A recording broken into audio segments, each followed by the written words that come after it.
Hello, and welcome to our latest episode of Talking with the Experts. I'm Mike Nichols, the Content and Social Media Manager at AEM, and joining me is Mark Hoekzema to talk about the weather system that's causing smoke from Canada's historic wildfires to blanket large portions of the United States. For those of you who don't know Mark, he's the Chief Meteorologist here at AEM and leads our meteorological operations team. In his role, he oversees the acquisition and integration of meteorological content into our various products.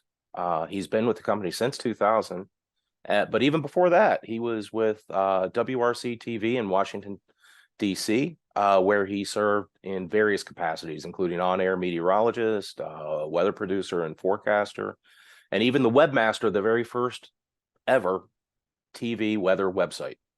Mark holds bachelor's and master's degrees in meteorology from the University of Maryland. So, Mark, thank you for being here. Really appreciate it. Well, thanks, Mike. I'm very happy to be here. All right. So, Mark, let's talk about those wildfires in Canada. It sounds like they could be in for one of the worst seasons they've seen in a long time. Yeah, so Canada has had a very dry and very warm spring, and that sparked a early and record season for the wildfires. There's been over 2,000 wildfires already this year, and the weather pattern generally looks that this could be the worst wildfire season ever up there. Many of these fires are spread across Canada, but they are focused a lot in eastern Canada and also in Alberta in central Canada. All right. Wow. That sounds just terrible. You got to feel bad for anyone who's affected by all those fires.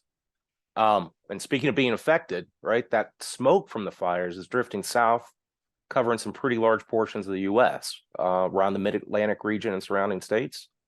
I hear the air quality there is pretty dangerously poor. That's not very common, is it? No, and it certainly isn't. Usually this time of year, we don't see a lot of smoke at all, and often when we think of fires, it's very bad smoke out west, such as California and the Rocky Mountains, where they are generally dry and have a big problem with fires. But this situation in Canada has kind of flipped it around, and it's the eastern part of the U.S. and Canada that are seeing all the bad air from these wildfires. Yeah. So why is that? Why are we suddenly seeing smoke from Canada's fires coming down into the northeast U.S.?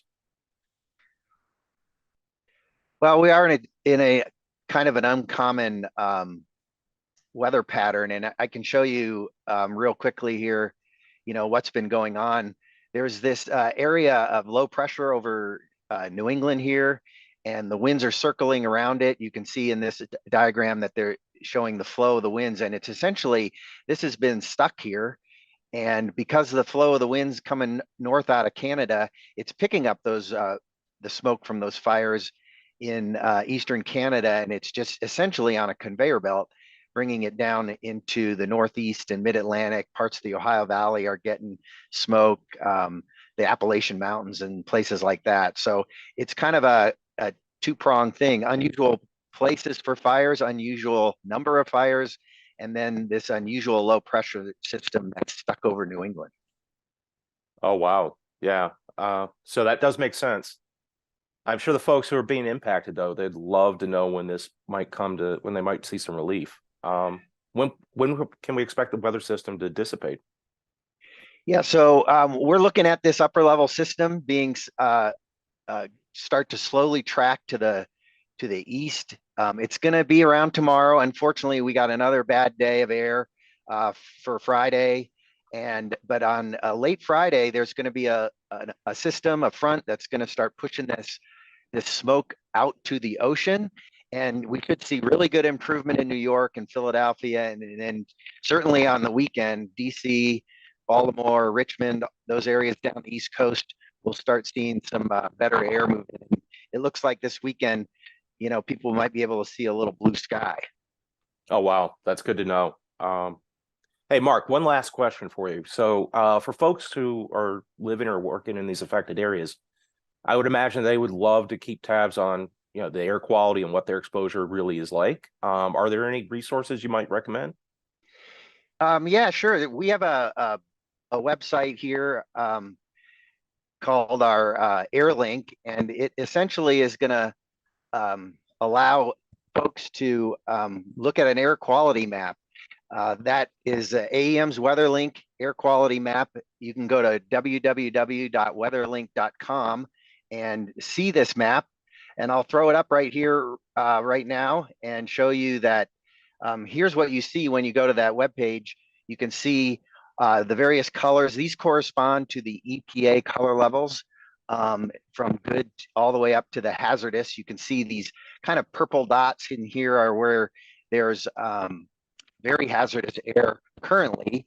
And you can see, some of the oranges and reds are still unhealthy, but it gives you a good look. And these are all sensors all around the eastern US and actually all around the US and into Canada, where you can look at the air quality. And importantly, it'll give you values near your home, and it'll also give you some safety information telling you, you don't want to go outside, or the air is very unhealthy, and it'll keep you apprised. You can check in throughout the day. Air quality does change as the day changes, so you'll want to check at a number of different times.